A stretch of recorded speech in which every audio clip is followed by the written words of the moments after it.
Bueno, Nelia, muchísimas gracias por estar con nosotros aquí en el Museo Nacional de Colombia. Para mí es muy importante tener a alguien del mundo de la literatura hablando en un museo, porque creo que es un mundo de confluencias, la idea de trabajar en un museo y trabajar haciendo libros. Hemos tenido unas charlas previas, hemos hablado sobre el trabajo, el interesante trabajo que tú hiciste en el Museo Británico, un museo del que seguramente ahorita podremos hablar, que nos contes un poquito más sobre esa experiencia de ir a tal vez el museo más, no sé si es el más grande, pero uno de los más grandes del mundo, y que tiene esta belleza de pieza que estamos viendo aquí atrás, una pieza que fue traída desde Colombia, que actualmente está allá en Inglaterra, y quisiera empezar poniendo un tema que yo creo que es fundamental en todo tu trabajo, por lo que he podido ver, y es la idea de nombrar. Y me gustaría que empezáramos hablando sobre eso, la importancia de nombrar, a quién nombrar y cómo se nombra.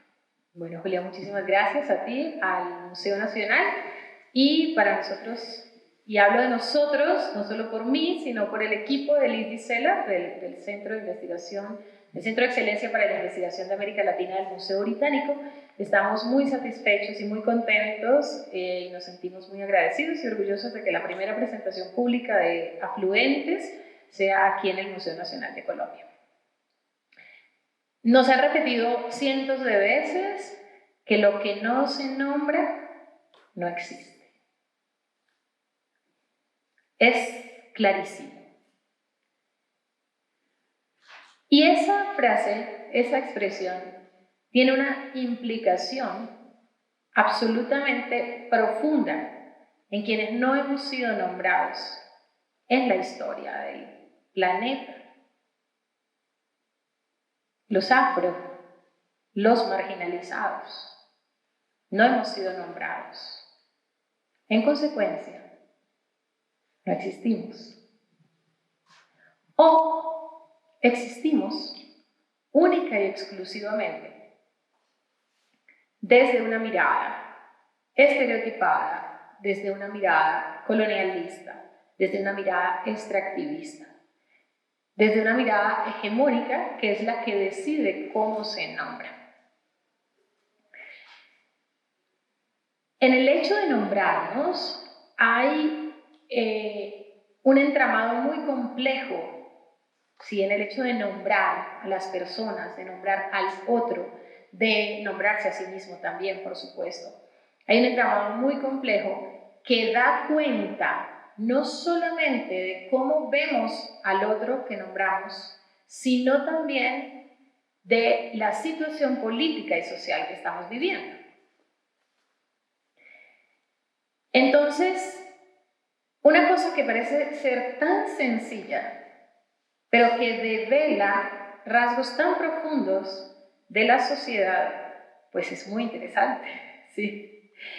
Y yo creo que el modo de nombrarnos ha sido una clave fundamental en el racismo. El racismo es básicamente un sistema de creencias. El racismo no se constituye por las prácticas racistas. Las prácticas racistas son una consecuencia, ¿sí? Lo importante es lo que hay antes. Es el sistema de creencias en el que se legitima la idea de que hay unas personas que valemos menos y que tenemos además unas supuestas habilidades y unas supuestas condiciones genéticas para unas cosas exclusivamente, ¿sí? Todo ese sistema de creencias se basa en la forma en la que nos nombran, ¿sí? De ahí la importancia que esto tiene para mí, ¿sí? Yo tengo una pregunta. Cuando hablas del sistema de creencias, lo primero que se me viene a la cabeza es los museos, la literatura, los medios masivos de comunicación han sido instituciones al servicio de la creación de ese sistema de creencias. ¿Cómo fue tener que enfrentarse a un museo que, digamos, en la psique por lo menos de las personas que están interesadas en estos temas, es visto como un museo hegemónico, patriarcal, con un pasado seguramente esclavista, un pasado oscuro, difícil? ¿Cómo fue enfrentarse tú desde esa condición a una institución que hizo parte de ese sistema? Bueno, lo que pasa es que eso es lo que me toca todos los días. Toda nuestra sociedad está soportada en ese sistema, absolutamente. Si yo pienso, por ejemplo, en mi trabajo como escritora, ¿cómo está? O sea, ¿cuáles son las creencias dominantes en el mundo de la escritura y de la literatura? ¿Cómo hemos sido narrados los afro en la literatura? Sí, el solo hecho de lanzarme a escribir y a publicar y a circular en todo ese sistema editorial, pues ese no es un sistema editorial creado justamente por las minorías, ¿sí? Absolutamente. Con excepción de Laguna Libros. No. Eso es muy importante lo que dices, porque la excepción no está no está, digamos, exclusivamente en las organizaciones, sino que la excepción está en la capacidad de darse cuenta que estás dentro de ese sistema y cuestionarlo ahí adentro. No podemos estar fuera de él. Es así de simple y de sencillo. No podemos estar fuera de un sistema patriarcal, no podemos estar fuera de un sistema racista, porque el sistema en sí mismo es racista. Si nosotros vivimos en el capitalismo y la base del capitalismo es la esclavización, no existiría el capitalismo sin la explotación de los commodities. ¿Y cómo creció la explotación de los commodities si no es basada en la esclavización? Entonces, todo el sistema capitalista es racista por naturaleza. Entonces, no podría yo vivir, ¿sí?, en este sistema. ¿Cuál es la clave entonces? Ser consciente de que eso pasa y vivir de alguna manera como en una especie de guerrilla permanente, ¿sí? Y entender que habitando y estando dentro de ese sistema sí podemos ejercer acciones que cuestionen al sistema y que permitan que las futuras generaciones, lo hablábamos ahora hace un rato, accedan a plena garantía de derechos o a mayor garantía de derechos. Esa es la base de todo esto. No hay otra razón. No es cuestionar por cuestionar. Como lo escribí alguna vez basándome en las palabras de una activista africana española, es una carrera de fondo. Entonces, cuando yo llego al Museo Británico, pues básicamente es uno más, pero en esta lucha constante que tenemos, no me gusta tanto la palabra lucha, pero en este reto constante que tenemos, con una gran ventaja, y es que la invitación que me hizo el ISDI CELAR, o sea, el primer proyecto al que yo llego es volver a contar, que es del ISDI CELAR, pues del Museo Británico y el Hay Festival. La carta que yo recibí era una invitación a cuestionar la relación del museo con las comunidades en América Latina. Entonces, a mí no me invitaron a adular al Museo Británico, ¿sí?, ni a celebrar las prácticas históricas que han tenido los museos. Me invitaron a cuestionarlo, de modo que es mucho más fácil cuando tú llegas ahí de esa manera. Ahora que lo recuerdo, mi primera relación con Laguna Libros fue una invitación a cuestionar también el sistema editorial de este país y el modo como circulaba el libro en el país, que tanto llegaba a las regiones y a lo que podríamos llamar la periferia. Entonces, cuando te invitan a cuestionar, pues ya es una relación muy distinta. Ahora, cuando me hicieron el primer recorrido por el Museo Británico y llegamos a donde está el busto del fundador, Y hoy, pues gracias a ese cuestionamiento que vienen haciendo los museos, que no es un secreto para nadie, pues que todavía es muy incipiente, que todavía faltan muchas cosas, por supuesto, pero encontrarte que allí al lado entonces hay una placa que dice de dónde vinieron los recursos, y nuevamente, como siempre, la base está allí, son recursos que vienen de la esclavización, no deja de ser fuerte. ¿Sí? Cuando recibí la primera invitación también alguien me dijo como vas a trabajar con tu opresor. Entonces yo dije, bueno, me invitaron a cuestionar, ¿sí? Entonces tengo que estar ahí porque al final, volviendo a la pregunta anterior, si no estoy ahí, ¿cómo cambiamos las formas de nombrar? Si yo no estoy ahí, yo que soy una mujer negra y que soy una mujer del Chocó, alguien habría hablado de este objeto o de esta colección de Brian Moser y Donald Tyler y seguramente lo habría nombrado otra vez del modo como lo nombra una persona ajena a nuestro contexto. ¿Y cómo fue el momento en que te encuentras con esos objetos de la región de donde tú vienes? ¿Cómo fue enfrentarse a unos objetos que de entrada uno sabe que detrás de ellos hay una historia posiblemente de expolio, que no estaba completa, ¿cierto? Que empieza una labor seguramente investigativa tremenda. ¿Cómo fue ese encuentro y a dónde llegaste? ¿Cuál fue, digamos, ya como el resultado magnífico con este objeto que estamos viendo hoy? Bueno, después que recibí la carta de invitación al proyecto Volver a Contar, eso fue en septiembre del año pasado, me pidieron, bueno, el proceso, cuando yo acepté estar ahí, invitaron a 10 autores de América Latina a que eligiéramos un objeto de los 62.000 que hacen parte de la colección de América Latina y escribiéramos un texto de ficción o no ficción, según quisiéramos, sobre ese objeto, pero un texto para cuestionar justamente esta relación, como ya les decía.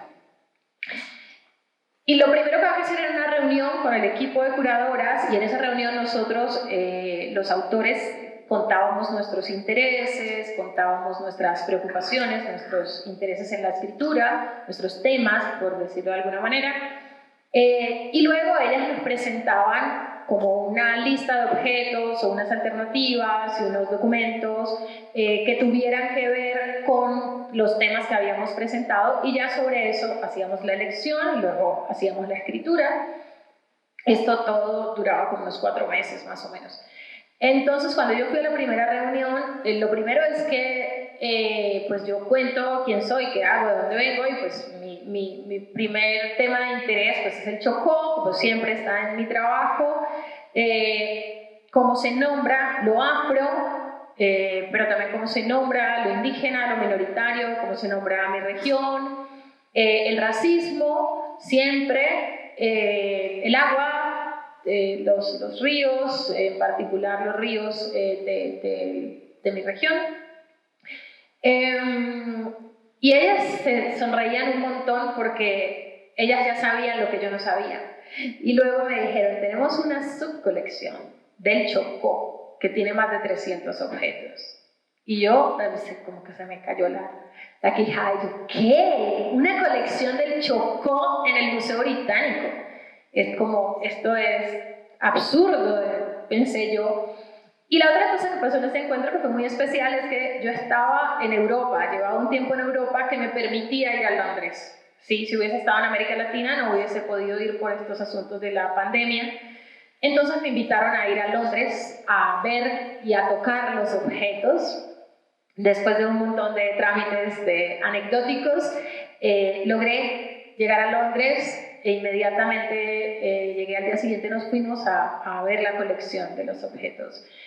En principio, todo era para mí muy normal.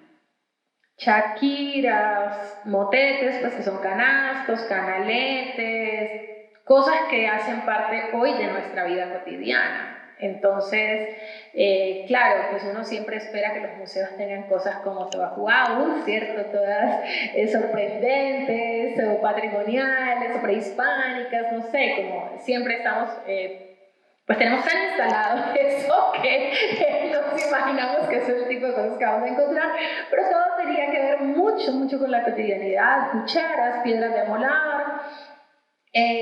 Solo me sorprendió al principio como unas piezas de cerámica, porque eso hoy ya no se hace en el Chocó.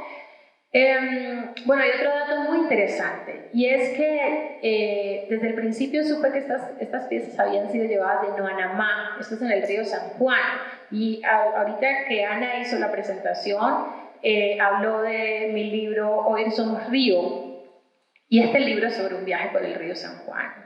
Sí, sobre mi viaje y el de Goula Buchholz.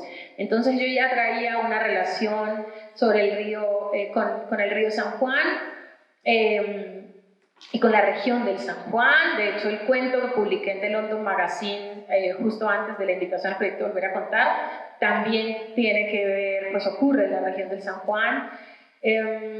Y ahora estoy escribiendo una novela que ocurre en el río San Juan también.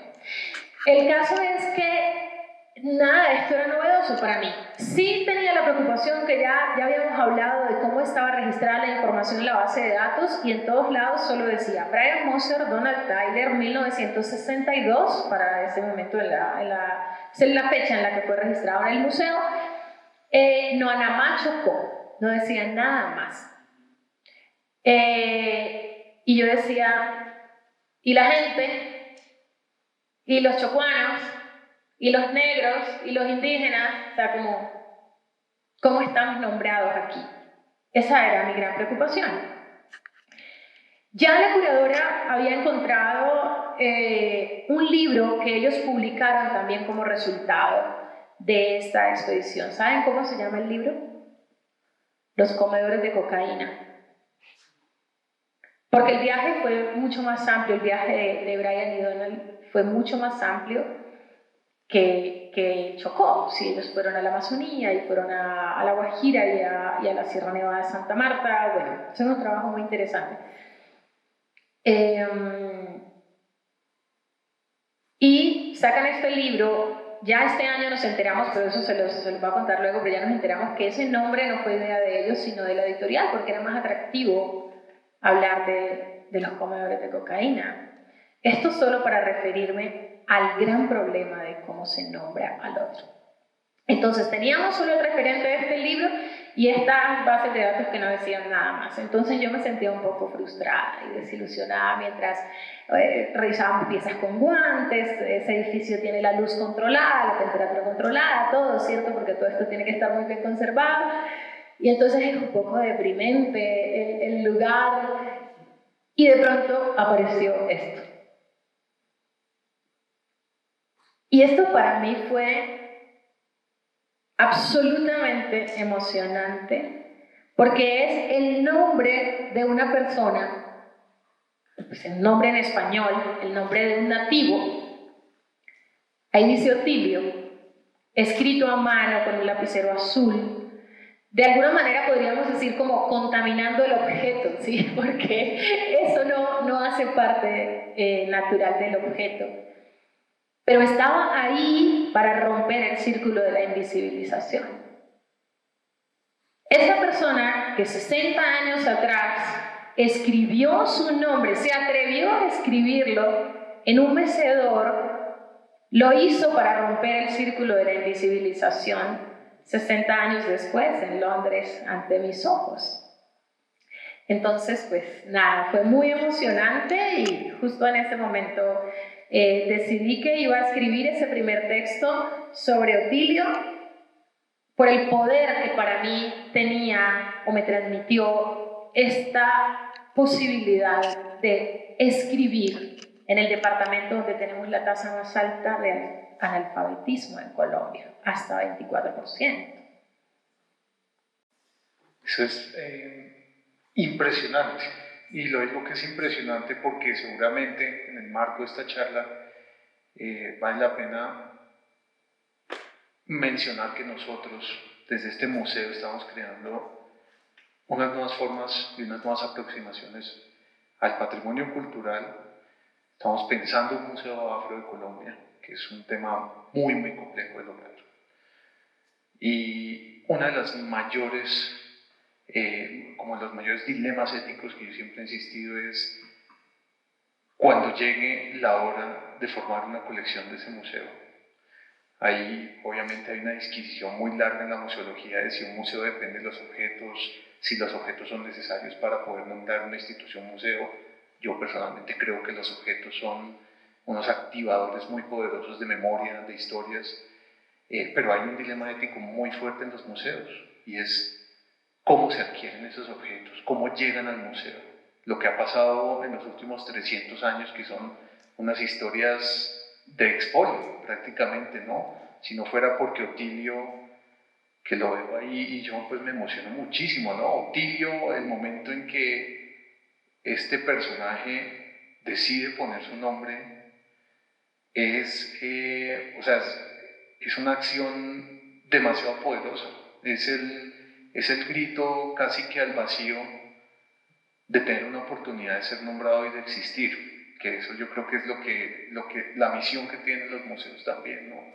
De evidenciar esa existencia de los otros y de nosotros mismos, y esa conversación, y que muchas veces no es reconocido, ¿no? Los museos muchas veces son, sí, esas instituciones hegemónicas no hacen nada por el patrimonio, simplemente pues lo ponen en unas vitrinas, lo encarcelan. Siempre veo ese lugar común en los periodistas de desencarcelen el patrimonio, ¿cierto? Cuando en realidad pues nosotros hace años que estamos trabajando en unos procesos de co-creación, de participación, de crear cosas alrededor de la memoria, ¿no? Y yo veo este trabajo y es una reflexión muy poderosa desde la literatura, que es algo que yo creo que los museos apenas estamos como empezando a tocar, ¿no? A entender que son dos mundos que están casi que paralelamente conviviendo, ¿no? Hacer un museo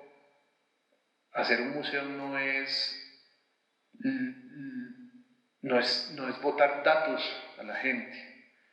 ¿Y por qué voy allí? Porque como que creo que me gustaría que hablaras y que habláramos también de eso. Un colega mío fue muy violento cuando dijo un día que los ríos no hablaban.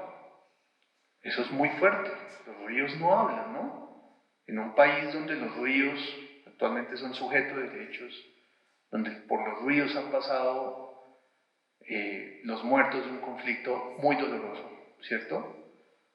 Pero también han pasado el progreso, han pasado las relaciones humanas, han pasado pueblos enteros invisibilizados y visibilizados. Y no poder tener la capacidad de que un río hable me parece que es muy fuerte. Y eso siento que ha detonado muchísimo en los dos mundos. En el mundo de los museos, pues este museo, por ejemplo, va a tener ahorita una magnífica exposición curada por pues, curadores muy, ahorita no recuerdo el nombre, pero es el proyecto Inaudito Magdalena, ¿no? Que es un homenaje a esa arteria que ha tenido este país en medio de esas cordilleras. Estábamos hoy hablando, por ejemplo, con el director del Museo del Río Magdalena, uno de los mejores museos, de los más inspiradores que tiene el país. Subimos a las salas y vimos estos montajes que han hecho los curadores del Museo Nacional alrededor de los ríos, del paisaje, del territorio. Y yo quisiera saber tú qué piensas desde tu mundo de la literatura de por qué hay también no es que sea nuevo, pero hay como ese descubrimiento, no sé, volver a descubrir esa idea de que el río, pues el río lo es todo para una civilización, para una sociedad, para un pueblo. Y quisiera saber cómo en tu obra lo has abordado. Bueno, voy a contar ahí algo de lo que mencionas de la literatura bueno, y vuelvo a esa respuesta. En la otra imagen que está ahí, que ahorita la vuelven a ver, lo que se intentó es que la misma forma del mecedor, no les he dicho qué objeto es ese, eso es un mecedor, no es cualquier cuchara. Un mecedor es una cuchara grande de cuenco plano que se usa para mezclar o mecer dulces como la panela o el biribí para mezclar cosas que se hacen en pailas grandes, ¿sí? Y pues que tienes que tener distancia, porque si te salta la panela o si te salta el dulce, un dulce de guayaba, entonces ahí lo que intenta es simular, pues la foto va hasta el final, el río, si ven cómo la forma se refleja y es el río. Muy brevemente les voy a contar que lo que ocurrió es que en 1960 realmente, porque ellos llegaron a Colombia al final del año, Brian Moser y Donald Tyler, que eran antropólogos muy recién graduados, etnomusicólogos en realidad, vinieron con la intención de grabar audios en las comunidades amazónicas, indígenas de la Amazonía. El Instituto de Sonidos de Reino Unido les proporcionó equipos de grabación, les enseñó a usarlos, bueno, les entregaron todas esas herramientas y el Museo Británico les entregó 200 libras para que compraran objetos. Pero su real interés estaba en los audios, en la música. Todas estas cosas las hemos ido descubriendo pues como con el tiempo. Entonces voy a tratar de terminar como este asunto de la línea de tiempo. Entonces el proyecto con el Hey Festival, que se llama Volver a Contar, llegaba hasta escribir el texto, elegir el objeto y escribir un texto. Ese proyecto lo presentamos en el Hey de Cartagena y va a salir un libro en español con anagrama y en inglés con Charco Press, con los 10 textos de los 10 autores que participamos en el proyecto. Este libro se va a lanzar en septiembre en el Hey Festival de Querétaro o en Segovia. Luego lo vamos a presentar, voy a Londres a presentarlo a la presentación, que es el 29 de septiembre en el Museo Británico. Y luego voy a estar también en la presentación en el Hey de Arequipa en Perú. Y estos textos, nosotros le entregamos los derechos al Hey Festival por 3 años y va a circular el libro y ya está. Yo escribí un cuento que se llama Otilio y lo que intento hacer en este cuento es contar la historia detrás de esta cuchara. En este relato y en este trabajo de Brian Moser y Donald Tyler, el río San Juan es absolutamente importante. Hay que decirle a tu colega que si el río no habla, aquí hay una cuchara hablando, ¿sí? Y sí que hemos visto los ríos hablando. Ellos llegan a Buenaventura, Brian y Donald llegan a Buenaventura por el embarco desde Londres, desde Inglaterra. Vienen a Bogotá, se reúnen con unos antropólogos y los antropólogos les sugieren empezar su viaje por el San Juan e ir a conocer los Noanamaes, ¿sí? Y entonces se van allá, bajan por el Calima, suben por el San Juan, van a Palestina, van a Cabeceras y van a Noanamá. Luego en Palestina graban una chirimía tradicional. Estos audios están disponibles en la British Library. Y también en la Biblioteca Nacional de Colombia están los discos, porque ellos luego hicieron unos discos con selecciones de los audios que grabaron. El caso es que compran algunos objetos que son los que terminan siendo esta colección que está en el Museo Británico. Entonces, hecha mi tarea de entregar el texto y de hacer el proceso de edición, hacer la presentación en Cartagena, pues hasta ahí llegaba todo, aparentemente, pero el equipo de Liz Dicelar me dijo, Elia, esto no pasa tantas veces. Que una persona escriba, sea del mismo lugar de donde trajimos una colección, tenga interés en estos temas. Entonces me invitaron a ser investigadora principal de un nuevo proyecto que para ese momento todavía no tenía nombre. Esto significaba que yo iba este año a Londres a estar 21 días y avanzar en el proceso de investigación y en efecto eso fue lo que hice este año. Entonces, preparando ya nuestro proceso de investigación, mi estancia en Londres bueno, acabo de llegar de Europa, empezamos a descubrir muchas cosas. Empezamos a descubrir, primero, que ellos no solamente habían llevado los objetos, sino que de manera muy, muy relevante habían grabado los audios y estos audios estaban en la British Library, pero que también había más de 2000 fotografías en el Museo Pitt Rivers, que es el Museo de Historia Natural de la Universidad de Oxford. Y la tercera cosa que descubrimos es que Brian Moser estaba vivo, está vivo. Entonces, con todos estos elementos, se configuró mi agenda en Londres. Entonces, lo que hice en Londres fue, fuimos a Oxford a revisar todo esto que había allá. Nos dimos cuenta que no solo había fotos, que estaban las hojas de contacto y las anotaciones de Donald Tyler en las hojas de contacto. Estaba el diario de viaje, una copia del diario de viaje de Donald Tyler. Fui a visitar a Brian, fue fantástico. Y bueno, estuve en la British Library, por supuesto también la curadora de sonidos de la British Library fue con nosotras a Oxford. Estuve en Manchester por otra razón también y estuve nuevamente revisando objetos. ¿Y saben qué? En el diario de Donald estaba Otilio y se llama Otilio Tobar. Lo encontramos ahí y gritábamos en la sala del Pitt Rivers de la emoción. Otilio era el hijo de la persona, digamos, del señor de la casa que habían ido a visitar y fueron a visitar los cultivos de ellos. Y encontramos una foto de la persona que sospechamos que es Otilio. Lo que hicimos fue seguir el diario en sus fechas y seguir la secuencia de fotografías y las descripciones que había, y correspondía todo a la familia. La lista de objetos que les compraron a ellos también está ahí. Y bueno, y lo que pasó ese día, y sabemos más o menos la fecha estimada. Esto es aproximadamente entre el 11 y el 15 de noviembre de 1960. Entonces, eso es absolutamente alucinante, porque una colección que corresponde a un solo viaje, es decir, las fotos, los audios y los objetos corresponden a un mismo viaje, pero la burocracia institucional hace que esté fragmentada. Y si yo no me intereso en eso, y si el Easy Seller no promueve este tipo de procesos, entonces no habríamos podido narrar toda esta historia. Allá en el Pitt Rivers, además, fue cuando dijimos, este proyecto se tiene que llamar Afluentes, porque es la metáfora perfecta de esto que está pasando.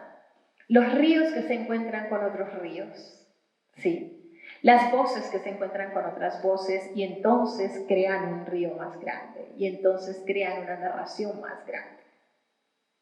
¿Sí?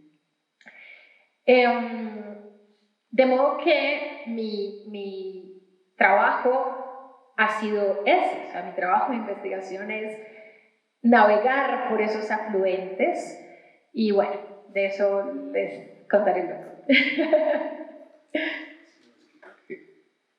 Es que eso es lo que me causa, y lo digo personalmente, yo como buen bogotano bajé muchas veces a Girardot, bajé muchas veces a Melgar, a Honda, ¿cierto? A La Dorada, siempre ando de la espalda al río, porque pues yo puedo hablar como del río Magdalena, que es como mi nueva obsesión desde hace unos años, y últimamente hay una fijación muy fuerte por entender un cuerpo de agua, cómo puede determinar los destinos de tantos seres humanos.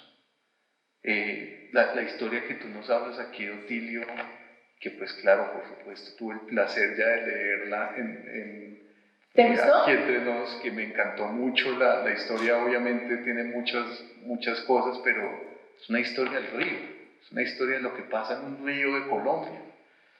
Es algo que estamos constantemente narrando, ¿no?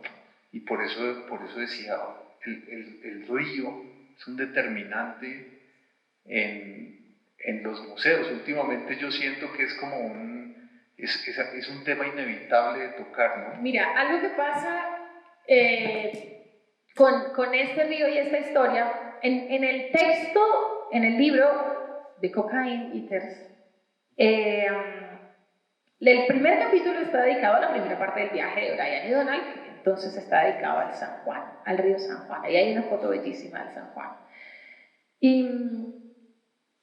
Y ellos entrevistaron al Haybaná, ¿sí? Al chamán, al mayor de la comunidad, a un mayor de la comunidad.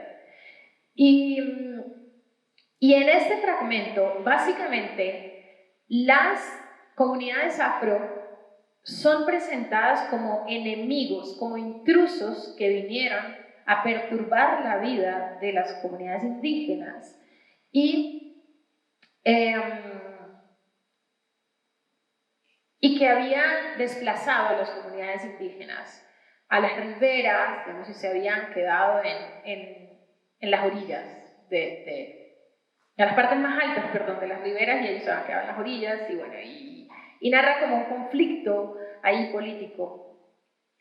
Esto es muy delicado y vuelvo al tema del nombrar, y tiene todo que ver con el río, porque si uno se detiene a revisar la historia del Chocó, Novita, que también es en el San Juan, el río Tamaná, es a orillas del río Tamaná está Novita, y el Tamaná es un afluente muy importante del río San Juan. Novita era la capital del Chocó, pues en la época de la colonia, y era un lugar muy importante para la comercialización de esclavizados, para la extracción minera, por supuesto, que tributaba a Popayán, ¿sí? Entonces, cuando empiezan a darse todos los procesos de emancipación, que son anteriores, por supuesto, a la abolición de la esclavitud, y luego posteriormente la abolición de la esclavitud, de la esclavización, ¿qué hicieron los afro? ¿Por dónde se tenían que mover? Por el río, ¿cierto? Sorpresa, por el río, sí. ¿Y entonces qué lugares iban a ocupar? ¿Sí? Pues las orillas de los ríos. Lo que ocurre con esta narración, con este modo de nombrar lo político, con este modo de nombrar la existencia o de invisibilizar estas comunidades, es que convierte a dos comunidades que históricamente han sido hermanas y que se han hermanado por la opresión, las convierte en enemigas, desconociendo toda la situación política, todo el antecedente social de por qué los afro estaban ahí. Habían pasado solamente 110 años de la abolición de la esclavitud. Y esto es un periodo en términos de poblamiento mínimo. Entonces lo que pasaba con la llegada de los pueblos afro, hoy Noanamá, la cabecera de Noanamá, es absolutamente afro. En ese momento no era afro, era indígena mayoritariamente. Y toda esta dinámica pues fue cambiando como todo esto, como pasa en todos los pueblos. Pero tú no puedes narrar esa historia desconociendo el antecedente de la esclavización. No puedes narrarlo, ¿sí? Y ahí, cuando tú desconoces esta historia, estás desconociendo el lugar del río. En estas relaciones y en esta composición social. Obviamente, a mí no me crean en términos de fechas y no me crean en términos de exactitud de la historia, pero lo que estoy diciendo es real, ¿no? Es que está íntimamente vinculado y que entonces no podemos dejar de nombrarlo, ¿sí? No podemos dejar de nombrar ni esa relación con el río, ni ese contexto sociopolítico. Y quizá eso es uno de los puntos que más tendríamos que problematizar y más tendríamos que cuestionar en la relación del museo. Por supuesto, estoy de acuerdo contigo que los objetos son muy importantes y los objetos narran una historia. Pero lo son cuando los tenemos ahí contando esa historia.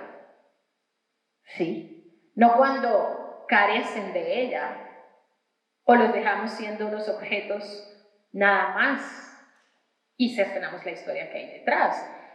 Entonces, lo que pasa con el valor de relacionar el museo con la literatura, pues es el poder de las historias, de descubrir y de narrar las historias detrás de los objetos. Eso es lo que yo creo que has logrado tremendamente en este cuento, que no veo la hora de poder tener ese libro Son 10 autores, ¿cierto? Es decir, me imagino que será un libro bastante corto. Sí, porque además todos los textos, cada texto no supera las 2000 palabras. Sí, que eso es un gran reto en los museos, porque digamos que en términos prácticos, lo decía un colega mío, un dicho que me quedó siempre sonando en la cabeza y decía, un museo no es un libro parado, ¿cierto? El museo es también una experiencia muy diferente a la disciplina que requiere estar pues, no sentado, bueno, de estar leyendo un libro, ¿cierto? Hay que tener una disciplina diferente, no quiere decir que los museos no tengan una disciplina, pero sí creo que, y últimamente he hecho mucho esa reflexión, ¿no? Que los museos, del tipo de museo que sea, es un ejercicio de la escritura, pues de la escritura creativa, no sé si de pronto me estoy equivocando en el término, es un ejercicio de la escritura creativa para emocionar, para no solamente dar datos, ¿cierto? Los datos son importantes, pero también lo que tú dices, ¿no? Es como la literatura, yo creo que es un gran aliado en los museos, en las salas de exposición para poder hacer esas historias realmente válidas, inclusive historias significativas de todo lo que nos la pasamos hablando los museólogos y la gente que trabaja en museos de lograr finalmente que estos espacios sean espacios para el encuentro, para el diálogo, para la conversación, ¿no? Para generar unas conversaciones frente a temas difíciles, frente a cómo, por ejemplo, nombrar al otro o nombrarse a sí mismo. Eso, eso yo creo que es central a los museos y todavía no hemos hecho la tarea, yo creo que lo suficientemente, con la vida es suficiente. Aún nos falta un camino para recorrer, siguen siendo muchas veces los proyectos, yo los veo con unos textos no sé si complejos, esa es la palabra, no creo que la complejidad sea un problema, sino la falta como de poder narrar frente a la emoción de entender un objeto. Lo que tú me decías al principio cuando llegaste y dijiste, bueno, yo vi estos objetos de la cotidianidad, un canalete, una cuchara, unas chaquiras, claro, es la cotidianidad, tú viendo tu cotidianidad seguramente, y coger y hacer esa reflexión con un objeto que tiene una inscripción, ¿cierto? Empieza a haber algo detrás poderosísimo, que es lo que yo creo que nos tiene a todos los que trabajamos en museos, trabajando en museos. Ese momento único en el que uno puede estar frente a un objeto y decir, aquí estuvo el pintor, por ejemplo, ¿no? Cuando yo veo un cuadro y digo, no sé, un cuadro aquí del museo que me gusta y me siento y digo, aquí estuvo alguna vez el pintor, ¿no? En otro tiempo, en otro espacio, pero estuvo acá, donde yo estoy viéndolo. Y eso es una experiencia muy difícil de dársela a los visitantes, ¿no? Y yo creo que la literatura sí lo ha logrado mejor. Literatura uno empieza a leer y termina uno obsesivo en su cabeza pensando en los mundos diferentes que crea la literatura, ¿no? Y yo creo que a los museos nos falta un poco eso, ¿no? A veces somos no sabemos comunicarle a los visitantes eso, la emoción que hay detrás de un objeto tan sencillo como Mecedor. Un mecedor para hacer panela, ¿cierto? Que es algo que, pues ahora tiene Autilio, ¿cierto? Tiene Autilio en el río, tiene Autilio y su familia en el río, eso es un spoiler alert, Autilio, ¿cierto? En el río negociando las relaciones interculturales y entre diferentes pueblos que viven en el río, ¿no? Eso, el poder que sale de un solo objeto de madera, ¿cierto? Con una forma muy bella, pero también muy sencilla, ¿no? Muy sofisticada también. Imagínense que esto, pues, a mí me encanta contar estas anécdotas. No pedidas, nadie me las está pidiendo, pero resulta que mi abuela, que me crió, mi abuela nació en Jurubirá, esta es en Nuquí, y ella no vivía pues como en la cabecera, sino arriba. Y entonces, bueno, la abuela le contó una historia de ella era una mujer indígena, pues como mi tatarabuela más o menos. Era en Vega y se casó con un negro. Y entonces su mamá indígena le dijo que sembrara su guayabal para que colgara el mico, que colgara los micos que iba a tener con el marido que había escogido. Y mi abuela me contó esta historia, pues yo era una niña. Y a mí eso me impactó, pero así muchísimo. Y yo escribo columnas en cambio, y yo escribo otras cosas, y nunca pensé que esa historia podría estar en nada, pero está en el cuento de Otilio, que era la oportunidad para nombrar una forma muy fuerte de racismo que se ha dado y se sigue dando en nuestras comunidades. Entonces, creo que ese es justamente el poder de la literatura, ¿no? Bueno, ahí eso también es spoiler, pero está bien. Yo tengo ahí ya de pronto una pregunta final para esta conversación, y es, ¿qué sentimiento tienes de saber que estos objetos no están siendo expuestos, sino están, pues infortunadamente, que es un gran defecto de los museos, están en sus reservas, ¿no? Y acceder a ellos de todas maneras sigue siendo casi un imposible muchas veces. No solamente lo digo porque está en las reservas, sino de todas maneras cualquier colombiano que quiera ir a ver eso al Museo Británico tiene que pasar por un proceso humillante, que es tener que pedir una visa, pedir un permiso para ir a ver su patrimonio, su memoria, sus historias, ¿no? Bueno, ¿Y cómo crees que podría ser tal vez, no sé, el sueño? Pues yo me imagino que en un mundo digital esto ya es muy fácil de solucionar, pero no veo que pase muchas veces, ¿no? Bueno, esa es una pregunta recurrente, como ves, eso no deberían devolverlo, y esa es la pregunta siempre que hacen, no deberían devolverlo. Bueno, yo observo varias cosas, yo vivo en el Chocó y vivo en el Chocó de regreso hace 7 años y trabajo como gestora cultural ahí, y conozco bastante bien la institucionalidad de mi departamento y tengo la absoluta seguridad que si Donna Libraya no hubiese llevado estos objetos al Museo Británico, estos objetos no existirían en ninguna parte. Primero porque como son parte de la vida cotidiana, pues el día que la cuchara se hubiera partido, la tiran al río. Y así con cada cosa, ¿sí? Y se tira una y se hace otra, y se tira una y se hace otra, porque esa es la vida cotidiana, ¿sí? Eso no está mal que pase. Nosotros no tenemos las condiciones institucionales. El Chocó es un departamento que tiene 75 años, o sea, por poco y tiene la misma edad, o sea, como de vida institucional. El departamento del Chocó no tiene nada en 75 años, esto es absolutamente nada. Ahora imagínense, o sea, Quibdó, que es la capital del departamento, no tiene Secretaría de Cultura.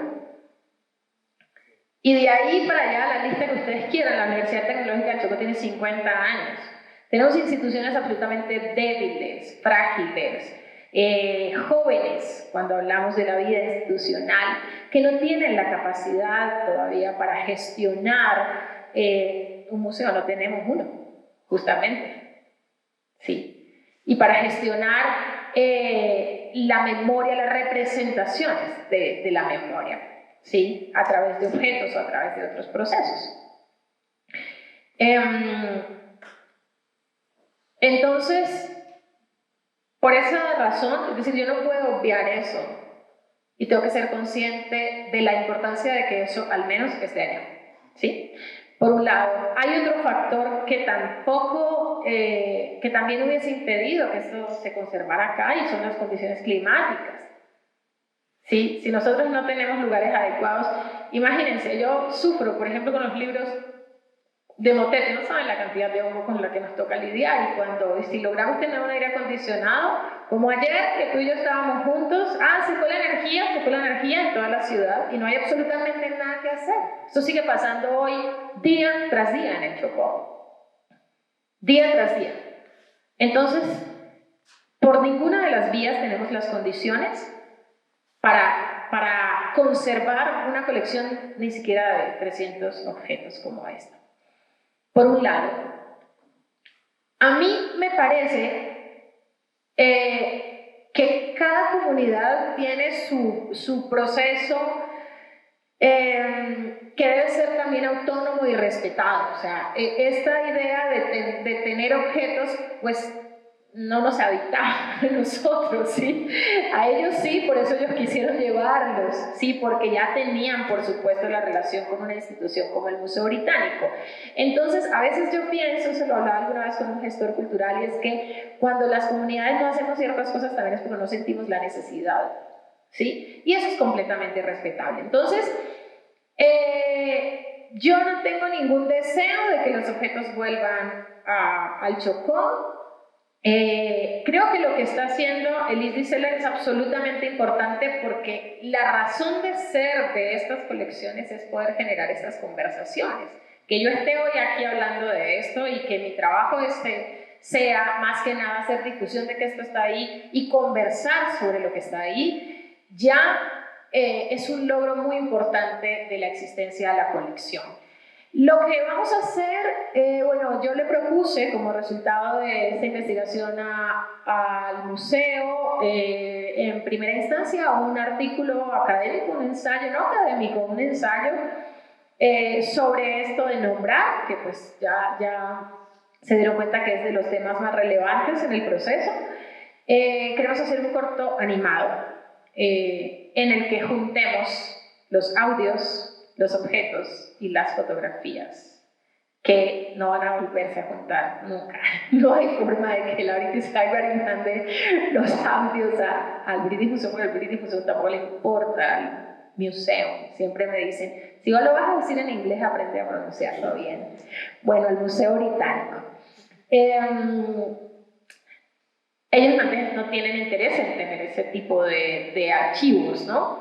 Y pues el Museo Pitt Rivers pues, tiene las fotografías y tampoco van a estar. Hay algunas fotografías que están en la Biblioteca Británica. Entonces queremos hacer un cortometraje animado, pero es una historia que yo escribo, que no es la historia de Brian, no es la historia de los objetos, no es la historia de Otilio, es otra historia. En un cortometraje animado donde esté solo objetos, solo fotografías y solo los audios que ellos grabaron. Y un libro que voy a estar escribiendo el año entrante, espero con una estancia en Londres, y el libro se va a llamar Afluentes, naturalmente. Y bueno, y ese es el proceso de construcción. Entonces un poco el sueño es ese, seguir en la conversación. Digamos que los tres documentos tienen públicos muy diferentes, por eso la importancia de hacer algo audiovisual que podamos llevar a las comunidades del Chocó y del río San Juan en un formato que nos permita llevarlo hasta Panamá. Ese es el sueño que tenemos. El libro para otros públicos y también para hablar en primera persona de todo esto que he hablado acá, y de la relación también con otros viajes y otros viajeros de la época. Y pues el artículo por la necesidad de cuestionar específicamente este tema de cómo nos nombramos y cómo somos nombrados, en particular a partir de esta historia. Entonces ese es el sueño, ese es el deseo, y pues seguir en la conversación. Sí, yo creo que es súper iluminador lo que dices. Los museos, es más, inclusive dentro del código de ética de los museos, hay un apartado que me parece muy importante que dice algo así como: los museos tienen la responsabilidad de usar sus recursos para crear actividades adicionales a lo que suele creer la gente que es un museo, que es hacer exposiciones. Una apuesta literaria dentro de un museo yo creo que es fundamental. Una apuesta, un ejercicio literario puede abrir unas conversaciones tremendas dentro de los museos, ¿no? Y bueno, ya mencionas tú un producto audiovisual, producto sonoro. Se me viene a la cabeza lo que hablábamos hoy, ¿no? Que el Smithsonian, por ejemplo, curó una colección de hip hop tremenda, por lo que tienen ahora el Museo Afroamericano. Es decir, los museos yo creo que son unas instituciones que consideran los objetos muy importantes, ¿cierto? Esos públicos son fundamentales, y son instituciones tan dinámicas que pueden llegar a tener ese tipo de proyectos, ¿no? Muchas veces no lo vemos dentro del sector de los museos como posible, pero aquí estamos, yo creo que abriendo una puerta a eso, ¿no? De pronto para concluir ya esta conversación tan chévere, tan muy agradecido de tenerla, ¿no? De escucharte, de ver el poder de cómo un libro puede hablar sobre esas cosas que nosotros vivimos muy preocupados, ¿no? En el Museo Nacional debo mencionarlo, una preocupación constante de cómo nombrar pues, las cosas que se han recogido, que se han recolectado, cómo no caer en el mismo error de no nombrar las cosas que vamos a coleccionar para poder comunicarle a todos los ciudadanos colombianos su memoria, sus historias, el patrimonio de esta nación. Me queda también como esa reflexión después de estos 2 días de estar charlando contigo y te prometo que cuando venga un gringo a comprarme la espátula con la que hago mi arepa todas las mañanas, voy a escribir en corrector Julián en esa espátula. Eso es mi promesa cuando pase algún día eso, que creo que es lo que pasó con el vencedor de Otilio. Yo creo que sí, que si alguien tiene preguntas, ¿no? También se vale, aprovechando que estamos aquí en este espacio. Sí, en una conversación son las 5:30, yo creo que tenemos un espacio... 5:30 no lo creo. 6:20, disculpa. Ya no sé ni leer el vuelo. 6:20. 6:20. Bueno, entonces, si alguien de pronto tiene una pregunta, un comentario... Adelante, Pongel. A mí me emocionó mucho la historia de Otilio y quería preguntarse como la posibilidad de conocer, indagar en el territorio quién fue, o sea, si todavía está, si alguien puede dar más información de quién fue Otilio. Por supuesto, eso fue lo primero que hice el año pasado cuando regresé. Me reuní con las personas del Consejo Comunitario de Acadesal y me reuní también con la organización UAUNAM. Hubo algo que me encantó que pasó, y es que a los UAUNAM no les interesó para nada la colección de objetos del museo. Y eso, ¿por qué digo que me gustó? Porque nosotros le damos cierta relevancia a ciertas cosas, pero ¿quién es el Museo Británico en el San Juan? Y eso no está mal, ¿sí? Eso no está para nada mal. Y con el Consejo Comunitario Afro fue como, ¡ay, qué bueno, Elia, que todo eso está allá! Pero usted puede venir a hacer un taller de promoción de lectura. Lo que nos interesa es lo que está pasando aquí todos los días, ¿sí? Sin embargo, pues yo hablo de vez en cuando con Lino Mémbora, que es uno de los líderes UAUNAM, y le escribí cuando supimos que se llamaba Otilio Tovar, y entonces le dije, Lino, ¿será que hay en este momento, en el presente, una familia Tovar? Me dijo, sí, Belia, están arriba de Nonamá y vinieron del Bajo San Juan. Pero ustedes saben que estamos en una de las crisis humanitarias más fuertes que ha habido en Chocó en los últimos 30 años. Entonces, yo no pude viajar por el río en diciembre ni en enero por el orden público. Ahora pues vamos a revisarlo. Espero que lo podamos lograr. Siempre ha estado ahí entre nuestros intereses. También fuimos en febrero, la primera semana de febrero, fuimos con el equipo del Museo Británico a Andagoya.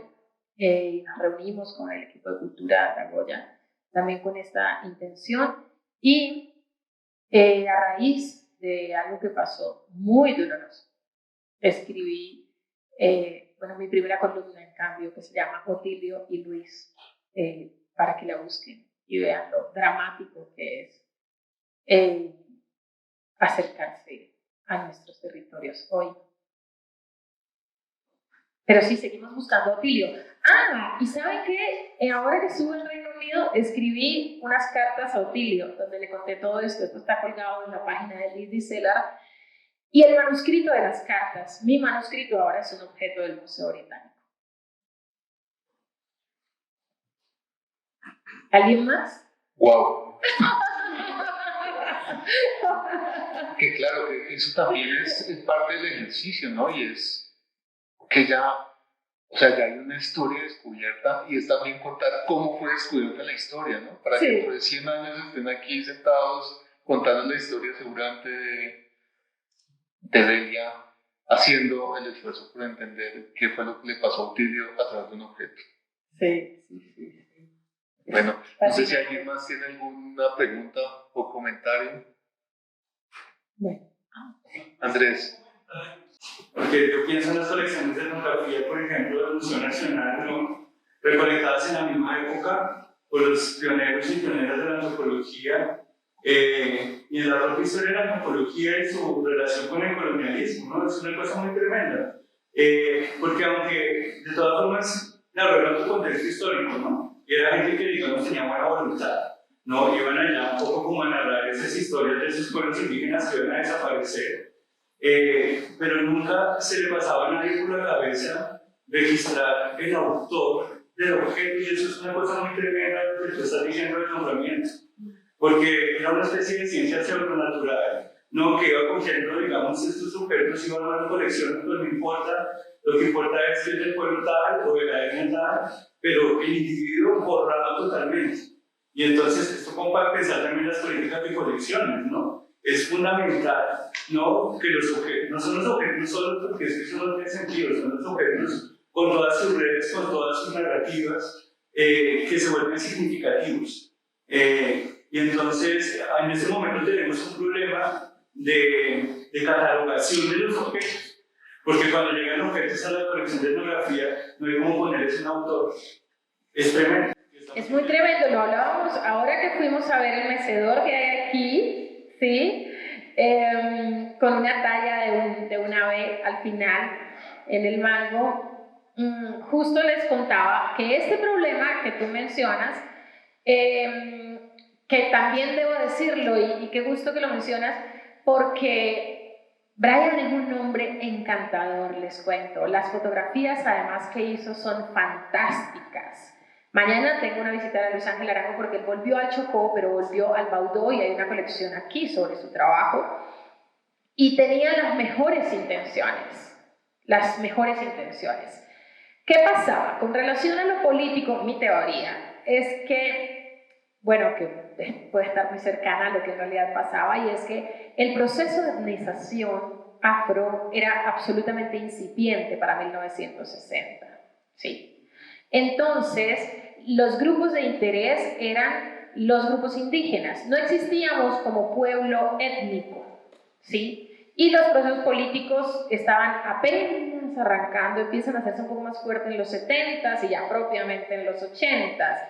Entonces, un antropólogo no contaba al pueblo afro como un grupo étnico del cual hacer un registro sumado a todo eso que dices, que es una práctica racista, tengo que decirlo así, como lo mencionaba allá. Cuando tú englobas, o sea, borras al individuo y lo englobas en una idea de comunidad para nombrar cosas que en realidad son individuales, y estamos hablando de individuos racializados, es un acto absolutamente racista. Y esto no solamente ha pasado en la antropología y en cómo se nombran los objetos de los museos. Yo les mencionaba el caso en la literatura, que está en mi libro Aguas de Estuario, de la experiencia que hoy es muy recurrente, sigue siendo muy recurrente, y eso me impresiona, de productos literarios colectivos. Con muy buenas intenciones, las instituciones se van a hacer un trabajo a la Amazonía, o un trabajo con excombatientes, o un trabajo con comunidades afro, y hacen talleres de escritura creativa, sacan una colección de relatos, y entonces publican una antología con estos relatos, o un maletín, o lo que quieran, ¿sí? Y seguramente en cada relato ponen el nombre, pero cuando presentan el objeto, el libro objeto, la antología, lo presentan como un producto colectivo de las comunidades. Y lo que a mí me pasó en particular es que luego se invitaba a la presentación de relatos sobre bosque, selva y territorio, escritos por las comunidades negras del Pacífico colombiano. Las comunidades no escriben, las comunidades no tallan armadillos, ni tallan mecedores. Los tallan los individuos, que para este efecto son artistas, artesanos, escritores, etcétera, etcétera, etcétera. Y no nos damos cuenta que esa práctica que ubicamos en los 60s, hoy la estamos cometiendo todo el tiempo. Entonces, no es un libro de A, B, C y D, sino que es un libro de excombatientes. No es un libro de A, B, C y D, sino que es un libro de negros. ¿Sí? O un libro de mujeres víctimas. Todo el tiempo está pasando eso hoy. Y sí aparece normalmente el nombre del compilador, del prologuista, del editor, en algunos casos, ¿sí? O quien lideró el proyecto, porque ese sí merece ser nombrado como autor, ¿sí? Entonces, creo que es algo sobre lo que tenemos todavía mucho que cuestionar, muchísimo que cuestionar, y es entender eso como un acto excluyente, y si se trata de comunidades afros e indígenas, como un acto racista.